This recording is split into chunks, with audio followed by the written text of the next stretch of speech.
Hola, ¿qué tal? Muy buenas noches. Es un gusto volverlos a saludar. Gracias por seguirnos sintonizando. Vamos a seguir platicando el Padre Jorge y su servidor en esta charla sobre esta carta apostólica de la brecha. Hace 8 días platicábamos un poco el contexto de la carta apostólica, platicábamos la introducción y nos quedábamos con tres preguntas primordiales que hace el obispo. La primera, ¿qué significa ser un hombre católico? A esta pregunta yo la añadiría el día de hoy. ¿Cómo ama un hombre católico? Y la tercera es ¿por qué la paternidad actualmente entendida es tan crucial para cada hombre? Recordemos que esta carta apostólica está dirigida a hombres católicos, papás, sacerdotes, religiosos, laicos consagrados, jóvenes que están descubriendo su vocación, y es una invitación a seguir permaneciendo en esta batalla espiritual que en pleno siglo XXI los hombres nos encontramos. Padre Jorge, bienvenido. Muchas gracias por brindarnos su tiempo. No sé si quisiera ayudarnos con alguna introducción, además de lo que ya he dicho. Pues como ya veíamos la semana pasada, Alex, vemos ahora que la alegría del evangelio pues debe ser más fuerte que la tristeza que tenemos a veces por el pecado.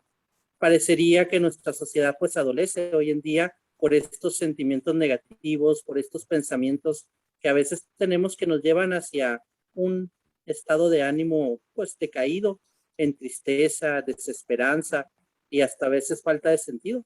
Tan es así que hemos visto que los suicidios han estado aumentando y esto nos debe llevar a encontrarnos con este gran amor y con esta alegría de saber que Cristo está con nosotros.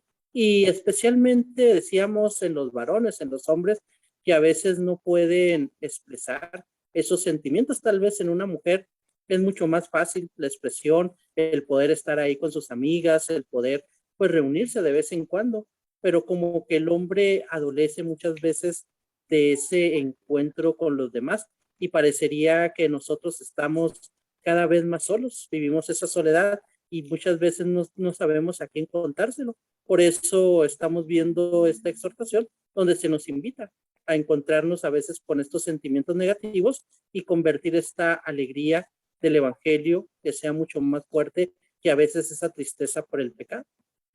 Exacto. Padre Jorge, hace 8 días usted nos comentaba que algo muy evidente en las celebraciones eucarísticas cotidianas, y que es que la mayoría de las personas que asisten, los fieles, son mujeres, que hay muy poca participación de los hombres.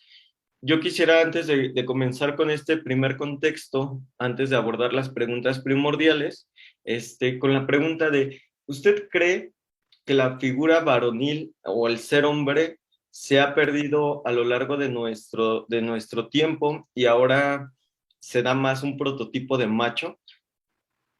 Digo esto porque pareciera, desde una impresión muy, muy particular, que los hombres nos hemos afeminado y las mujeres han tomado el papel de los varones.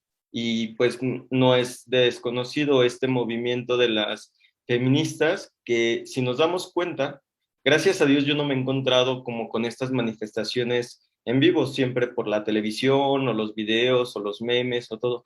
Pero algo que se me hace muy curioso es que cada vez hay más productos de belleza para los hombres a comparación de cuando era pequeño, en los años 90, y menos cosas para mujeres, o las mujeres empiezan a verse un poco más varoniles.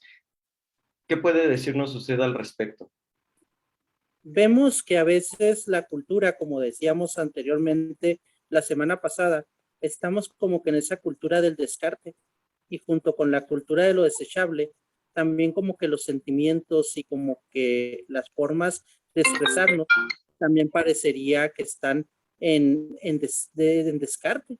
Ahora parecería que los hombres están entrando en esta cultura, como dices, donde parecería que ellos son los que se cuidan más que las mujeres, desde el peinado, desde la forma de vestir, desde, pues ahora vemos los gimnasios muchas de las veces, pues aquellos que quieren tener un buen cuerpo y aquellos que se esfuerzan en todo esto, pero muchas veces, ¿qué ha pasado con el alma de la persona? No buscamos esta primordial pregunta de cómo debo hacer para alcanzar la vida eterna. Y hemos perdido de ese camino, hemos perdido esta objetividad. Y como dices ahora, las mujeres pues son las que llenan los templos y los hombres parecería que no les importa el tener ese cuidado del alma como a veces se tiene y como tantos vicios que hay en el mundo, la drogadicción, pues todo esto que tenemos en el mundo que se nos ofrece y parecería, como decimos a veces, pues un placer efímero que no va a durar mucho, que solamente va a ser el momento y que después se van a sentir peor, van a sentirse más decaídos, van a sentirse más tristes, van a sentirse pues más solos, vamos a decirlo así. Igual parecería las relaciones de noviazgo. Ahora se han perdido mucho toda esta relación del hombre y la mujer. Ahora, como dices, tenemos todos estos movimientos, tanto el feminista como el movimiento lésbico gay, que también se tiene en base a varones y a mujeres que también siguen este tipo de cultura. Entonces nos damos cuenta que nuestra sociedad, pues a veces caemos en este tipo de cosas y es donde nos vamos encontrando a cada esquina ya más común el ver todo esto en nuestra sociedad. Es cierto, padre. Ahorita que mencionaba lo de los vicios y las adicciones, ¿podríamos denominar también la masturbación, la pornografía, el adulterio en los hombres casados como un vicio o una adicción?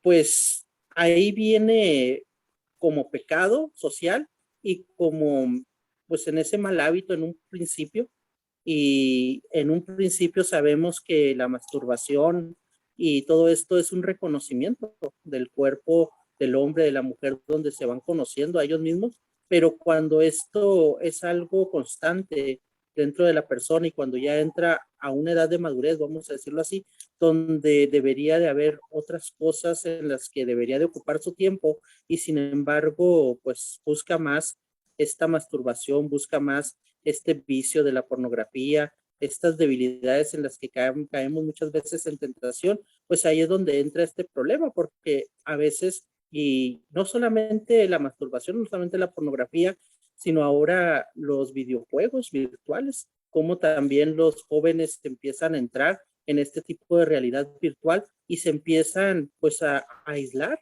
y empiezan a ya no ver el mundo real, sino que para ellos lo único que importa es este mundo virtual.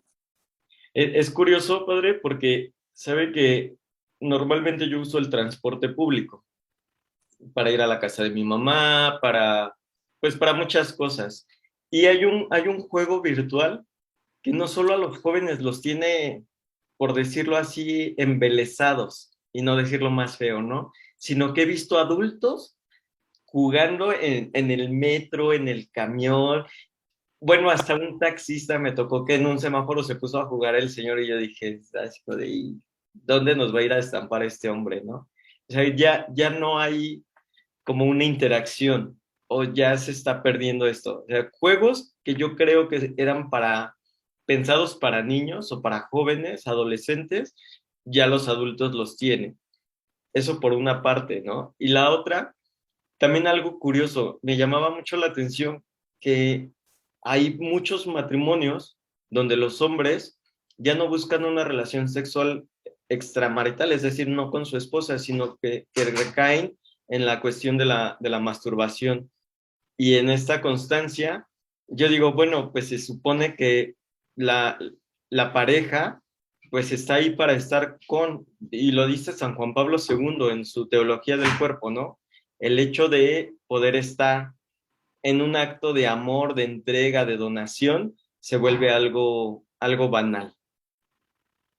Y el problema principal, y yo me lo he encontrado en muchas confesiones, especialmente con mujeres, es cuando el hombre quiere hacer lo mismo que está viendo en la pornografía, que está pensando en la masturbación, lo quiere hacer con su mujer y a veces eso lo utiliza simplemente a la mujer como un objeto sexual, La formas cosifica. de hacer, así es, y cosas en las que muchas veces pues pierde la dignidad la mujer y la utilizan como una cosa, como puedes decir, simplemente como un placer sexual.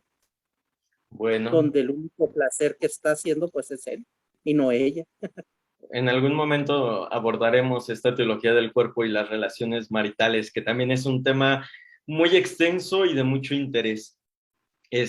Me gustaría ya para iniciar del contexto, se titula, el primer contexto, un nuevo movimiento apostólico, la nueva evangelización. Y antes de comenzar, pues vamos a mandar los saludos respectivos a sus fieles en la parroquia San Isidro Labrador aquí en Camargo, en la ciudad de Camargo, ¿verdad?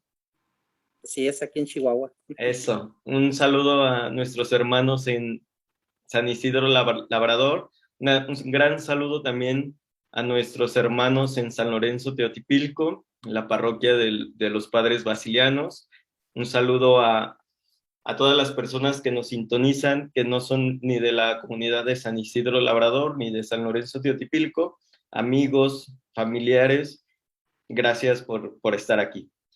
Pues bien, padre, vamos a iniciar formalmente este primer contexto. Y pues en este contexto que nos refiere el obispo a la nueva evangelización, yo creo que hay que puntualizar que por evangelización, y lo dice el obispo, nos referimos a compartir el evangelio.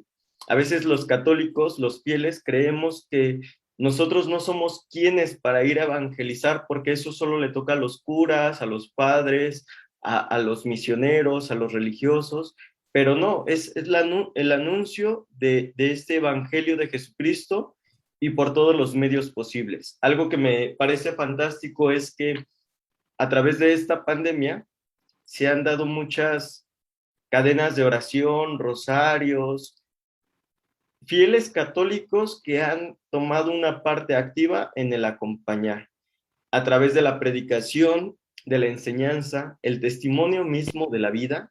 No sé si se enteró, padre, de los doctores que daban la comunión a los enfermos de COVID porque el sacerdote no podía entrar. Entonces, este testimonio de ser católico, y muchas veces me tocó ver más bien un caso de un doctor que él no era católico, es más, ni siquiera cristiano, y les llevaba la comunión porque era un alivio para los enfermos. Entonces él lo decía que por el enfermo. Entonces no hay, dice de Jesús, ¿no? No hay amor más grande que aquel que da la vida. Y este doctor ahí se estaba dando la vida. Y pues también dice también aquí el obispo, de un amor fructífero y fiel a la vida familiar, el celibato vivido bien, el reino de Dios, por el reino de Dios, los medios y otras artes puestas al servicio del evangelio. Entonces es una carta muy holística, es decir, que nos incluye a todos, no podemos decir los religiosos en mi caso, en su caso los sacerdotes, de esta carta no va para nosotros. Algo que Es quiera comentar. cierto, creo que esto de la nueva evangelización pues no es algo nuevo. Ya los papas lo han ido llevando en lo largo de cada uno de sus pontificados, en las encíclicas, en la misma tradición de la iglesia, en el magisterio de la iglesia. Vemos el problema especialmente con Europa, que fue el primer país de este continente evangelizado, donde viene toda esta evangelización acá nosotros, América, y que ahora parecería que se ha perdido toda esa creencia en el Hijo de Dios, en Cristo, y que ahora los musulmanes pues han tomado terreno en todos estos lugares y ahora parecería que América va a ser el encargado de ir a evangelizar aquellos lugares, de poder llevar misioneros que puedan otra vez traer esa fe en Jesucristo. El problema de Europa, pues vemos tanto los templos, las iglesias, ahora ya se han convertido muchas en museos y aún peor, se han convertido en bares, se han convertido en discotecas, se han convertido en otras cosas, lo que antes era sagrado. Exacto. Hemos ido perdiendo. Me parece curioso porque ahorita que mencionaba esto de que primero Europa salió a evangelizar después de ser evangelizada, en una exhortación en siglo XIX, cuando la comunidad estaba ya en auge, la comunidad de los padres basilianos, el Papa anunció que deberían de salir a evangelizar, a anunciar esta buena nueva a América, y es como los padres basilianos llegan a México, hace más o menos como 50, 60 años, y digo, bueno, mi vocación, mi vida religiosa se debe gracias a esta nueva evangelización. Y no solo la mía, la de tantos basilianos que han entregado su vida en la comunidad. Eso es como un pequeño paréntesis histórico de mi Igual, comunidad. ya sé, igual también el misal romano pues trae este apartado de la nueva evangelización de los pueblos en todas estas oraciones donde pedimos para que otra vez vuelva esta llama del evangelio a esos lugares donde se ha perdido. Y creo que hablar de nueva evangelización pues es hablar de un compromiso que debemos tener nosotros los cristianos, los católicos, de poder proclamar con nuestro testimonio esta verdad. Decía el Papa Francisco, no podemos andar por la calle con cara de pepinillos agrios, porque el cristiano debe mostrar la alegría del evangelio, como decíamos anteriormente, que es mucho más grande que la tristeza del pecado. Exacto. Y mire, padre, como dice también aquí en el documento, dice la gran comisión de Jesucristo, la comisión que nos encontramos en el Evangelio de San Mateo, capítulo 28, versículos del 16 al 20, de ir por todo el mundo a compartir la buena nueva, ya ha sucedido donde vivimos, y lo dice con alegría, ¿no? Esta gran noticia ya ha pasado, ya está aquí, ya se nos ha sido anunciada. La, la, la responsabilidad o el reto que ahora tenemos es el vivirla. Creo que ahí está el compromiso y el gran reto, el poder vivir esta evangelización y ser testimonio. Y muchas veces, como dicen, somos candil de la calle y oscuridad en la casa. Donde debemos vivir este reto, pues es en nuestra propia casa, donde allí no nos van a creer que nosotros somos los que queremos que esta verdad, que es Jesucristo, que este gran amor se haga presente. Y muchas veces los de nuestra casa van a decir, ¿para qué vas a la iglesia si vienes enojada, si vienes enojado, si vienes peor que como te vas? Entonces ahí debemos de dar ese testimonio de esta evangelización desde nuestro propio hogar, como decía Jesucristo. Nadie es profeta en su propia tierra, pero pues ese es el reto y el compromiso que tenemos. Sí, padre, mira, aprovechando de esto, me viene voy a decir como el de aquel programa de una familia de 10, me viene a la memoria aquel bonito recuerdo de una vez cuando yo era joven, ya estaba chavillo, 15, 16 años, me estaba preparando para ir al grupo de jornadas de vida cristiana en mi parroquia, acá en la Ciudad de México. Y una de mis tías me dijo, oye, hijo, necesito que hagas algo. Y le dije, no, no puedo porque ya me voy a la iglesia. Y ella no es muy afán de ir a la iglesia, ¿no? Entonces me dijo, no, y qué bueno que vas a la iglesia, y ya me soltó el sermón de, por no querer hacer lo que ella quería, de tú que vas a la iglesia y mira cómo te comportas. Entonces me dio risa. La verdad es que desde muy pequeño he sido contestatario, no me gusta quedarme callado, y me volteo y le digo riéndome, mira tía, dale gracias a Dios que voy a la iglesia, porque si no, imagínate cómo fuera, ¿no?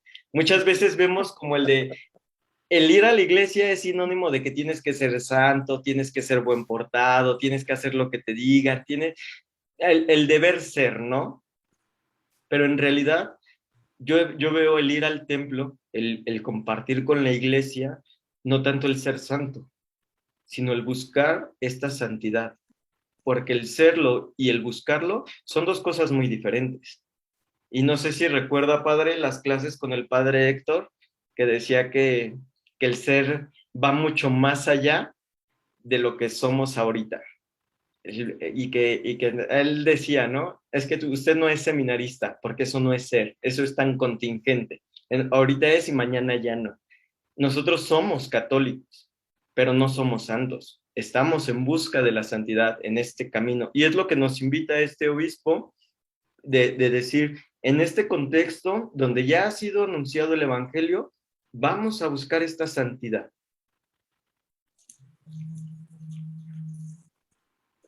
Es cierto, y buscar la santidad, creo que allí este problema primordial, piensa uno que el ser santo, pues es ser siempre bueno, el ser siempre estar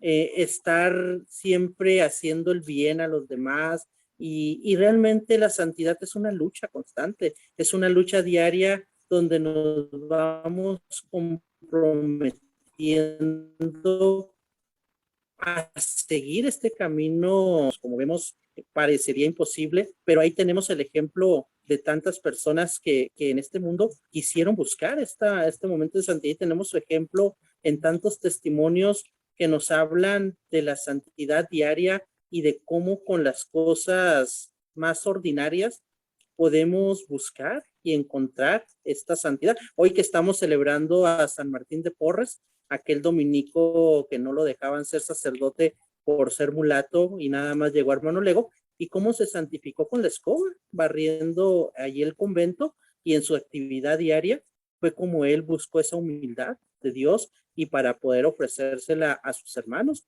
Como pueden decir, a veces hasta con la escoba es como es el medio de santificación. Entonces también ahí es buscar nosotros cuál es nuestro medio de santificación, que es en lo que nos podemos agarrar para poder ser esa mejor persona y poder buscar al final de cuentas este amor de Dios.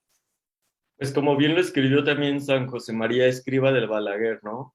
Hacer de lo ordinario algo extraordinario y buscar la santidad en nuestro día cotidiano, en nuestro hacer común. A mí me gusta transcribirlo y decir, desde mi realidad, desde mi ser quien soy, buscar esta santidad. Y esta santidad no es ser, y perdón por la palabra, un mojigato, de decir, ay, sí, yo voy a misa, yo rezo el rosario, pero con mis hermanos soy un desgraciado, cuando la santidad es compartir esta alegría. Sí, siguiendo con todo esto que nos dice esta exhortación, nos dice el concepto esta de justicia, de igualdad, de virtud, de dignidad humana, de compasión, de un gobierno representativo, de esa regla de oro de que no hagas a los demás lo que no quieres que te hagan, y sobre todo esos 10 mandamientos que el Señor ha puesto en nuestro camino para ser esas mejores personas, el poder amar a Dios sobre todas las cosas, pero también amar a nuestros hermanos. Por eso, en donde nos desarrollamos, sea en nuestra área de trabajo, sea en nuestra escuela, sea en nuestro hogar, pues ahí buscar claramente estos medios para poder buscar este camino que el Señor quiere para nosotros. Sí, y me gusta mucho el ejemplo que pone el obispo en la exhortación acerca de las termitas. Recordemos que el obispo le escribe a sus fieles de Arizona, en Phoenix, y dice, lo voy a leer textualmente, aquí en este desierto urbanizado que es Arizona, conocemos bien a las termitas. Los constructores saben que ninguna casa construida en este clima está completamente inmune a estos hambrientos insectos subterráneos. De la misma manera, ninguna cultura, por más profundas que sean sus raíces cristianas, es inmune a la corrupción de verdades a medias y el pecado camuflajeado. Todavía existen muchos frutos de nuestra herencia cristiana, pero las raíces debajo del suelo están bajo ataque. Mucho en nuestra sociedad aún es bueno y debe de ser preservado, pero sería ingenuo ignorar las crecientes tendencias que amenazan el bien que aún hay en la sociedad y que podrían desperdiciar ese patrimonio con el que hemos sido beneficiados. ¿Qué tal, padre? Pues muy iluminador, muy esperanzador, pero también pues nos da esto de que a veces nos preguntamos por qué existe el mal en el mundo. Y el mal es porque estamos corrompidos por este pecado y nuestra sociedad se deja pues engañar por estas mentiras o estas verdades a medias donde van cayendo. Ahora que tenemos en nuestra sociedad tanto se ha hablado de esta cultura de la muerte, donde se ha visto pues el aborto, la eutanasia, la dignidad contra la persona, pues han sido verdades a medias lo que nos han contado y no se nos han dicho esa verdad plena. Entonces, conociendo la verdad que viene de parte de Dios, es como podemos luchar, como decías ahorita, por esta santidad diaria, esta lucha que tenemos día con día, como decía San Pablo. A veces hago el mal que no quiero y dejo de hacer el bien que deseo, que es para todos un deseo el querer hacer el bien, pero que muchas veces no se lleva a cabo en nuestra vida. Exacto. Yo me pongo a pensar un poco en los matrimonios que conozco, con los varones que tengo amistad, y esta lucha diaria que para usted y para mí pudiera ser más, entre comillas, más sencilla o más llevadera por la gracia de la oración, porque de alguna o de otra manera nuestro estilo de vida nos hace vivir la Eucaristía diaria, al menos 3 oraciones al día. Todas estas, voy a decirlo así, herramientas que en la vida espiritual y en el combate espiritual no son de mucha ayuda, pero un hombre a pie, es decir, un hombre que está preocupado por el alimento de su familia, por su trabajo, queda como en segundo plano la cuestión de la iglesia, de la evangelización, de la santidad, porque sus preocupaciones son primordiales. Y, y me ponía a pensar en estos hombres, pensando en esto de las polillas, decir, todavía hay un resquicio católico, cristiano. No sé si le comenté algún día, padre, cuando estaba en Chihuahua, tomé un Uber y el señor me decía que él era ateo y que no sé qué, porque me recogió en el seminario y que yo que hacía perdiendo mi juventud y que no sé, así tirándole, ¿no? Y bien curioso, el hombre bien ateo, pasamos por una de las iglesias y Y que se se persina. persina. Entonces yo no le dije nada, nada más me le quedé viendo con mi mirada inquisitiva y juzgadora así de, pues no, que era ateo. Y dice, ay, perdón, es que a uno nunca se le olvidan ciertas cosas. Y yo dije, sí, por si al caso, ¿no? No vaya a ser que sea cierto. Estas raíces profundas, que si bien han sido dañadas por el pecado, también están ahí. Y lo que tenemos que hacer como hombres cristianos es fortalecerlas. Y cuando me refiero a los hombres, ahorita que también comentaba lo de la cultura gay y todo este movimiento, no descartar que la iglesia, nosotros cristianos, no estamos en contra de las personas, sino que aún con su condición, con su orientación, son bienvenidas.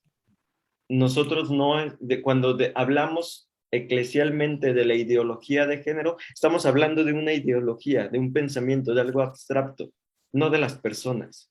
Porque a veces dicen, no, es que la iglesia son unos machos homofóbicos.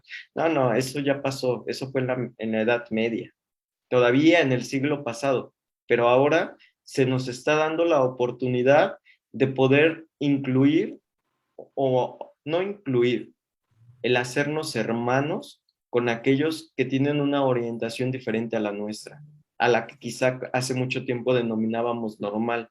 Pero la pregunta, ¿no? Y lo que hacía el gran filósofo Michel Foucault, ¿y qué cosa es la normalidad?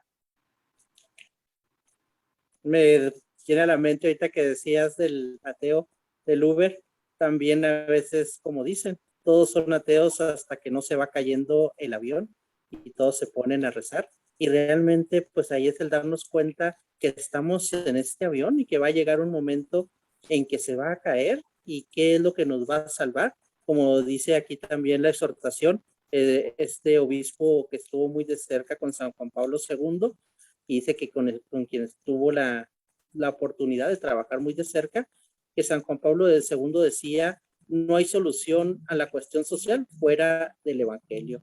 Y como decías ahorita, ¿por qué tenemos problemas en las escuelas, en los trabajos, en nuestra familia?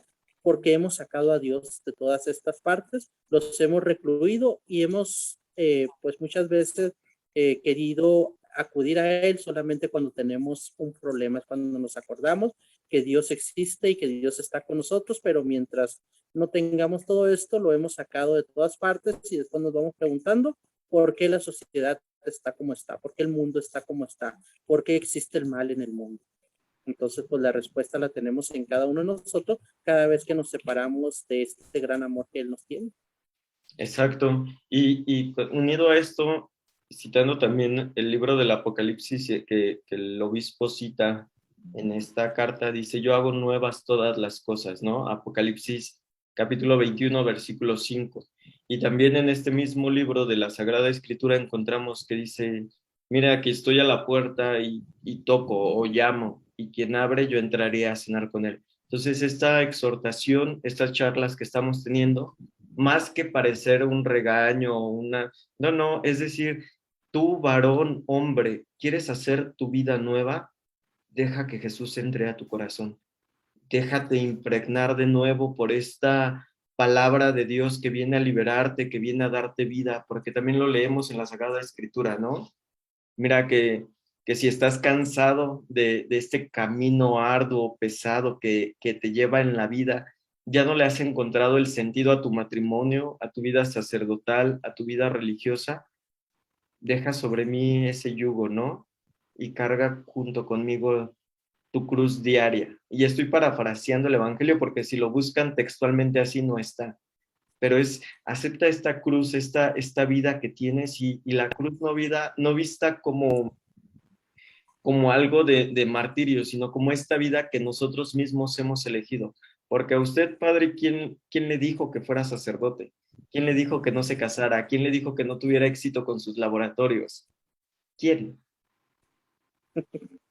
Al final de cuentas, pues es una decisión ejecutiva que se va tomando en esta vocación y para esto, pues el seminario va ayudando y decir, voy a entrar al seminario, muchas veces se piensa es para hacer sacerdote y realmente el camino del seminario nos va mostrando todas las vocaciones y va a llegar un momento en que tal vez la vocación del sacerdocio no es para la persona que está en el seminario, pero se va a dar cuenta que el Señor lo está llamando hacia otra cosa. Entonces, pues muchas veces los jóvenes se preguntan, ¿para qué ir al preseminario? ¿Para ir a todo esto si yo no quiero ser sacerdote?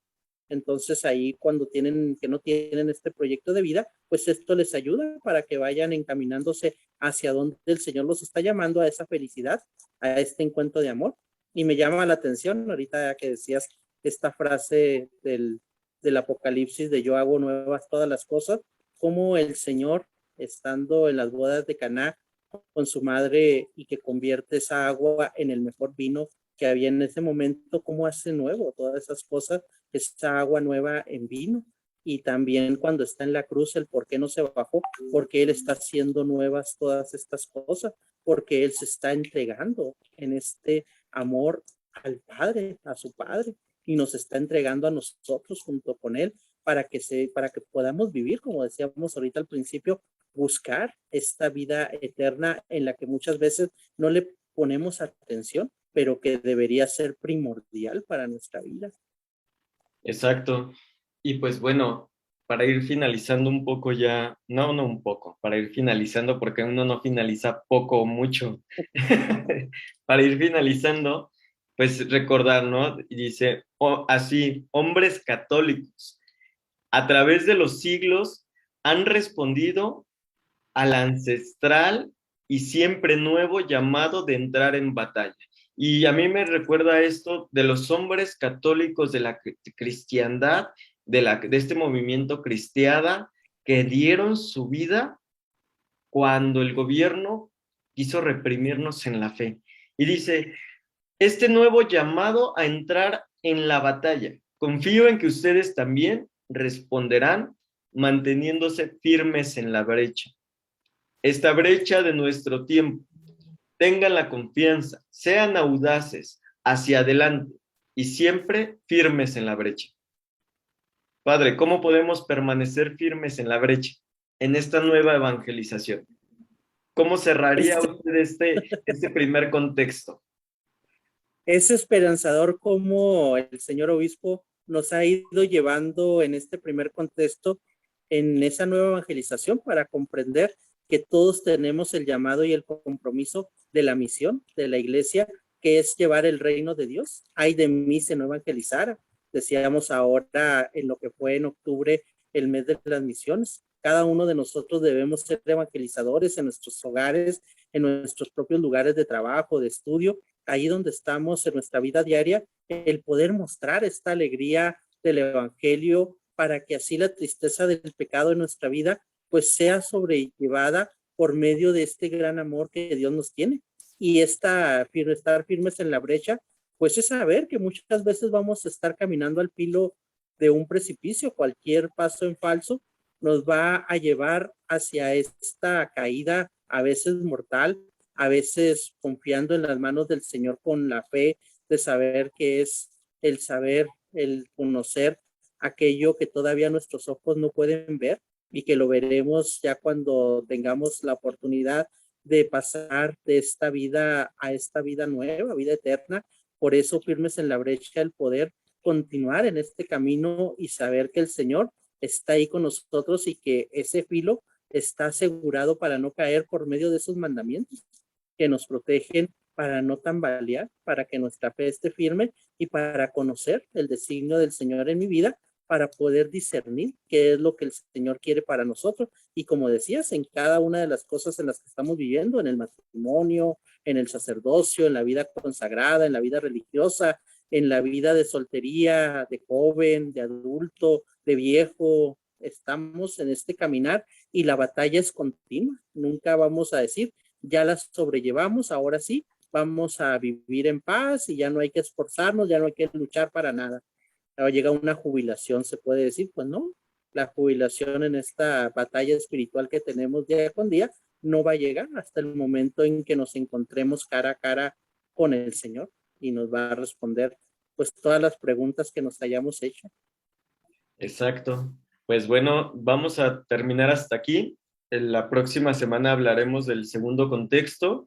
Conéctense, estamos a sus órdenes, Padre Jorge, yo iba a decir Santa Rosalía Camargo, pero no, San Isidro Camargo, su servidor aquí en Tlalpan, Ciudad de México, la comunidad de padres basilianos. Y pues muchas gracias, Padre. ¿Nos pudiera dar su bendición para finalizar? Claro que sí, el Señor esté con ustedes. Y con tu Y espíritu. la bendición de Dios Todopoderoso, Padre, Hijo y Espíritu Santo, descienda sobre usted y sus familias, los acompañe y los proteja siempre. Muchísimas gracias, Hermanos, deben Padre. permanecer en la paz de Cristo. Gracias, nos vemos dentro de Gracias. 8 días. Que Nos pasen muy buena vemos noche. igualmente.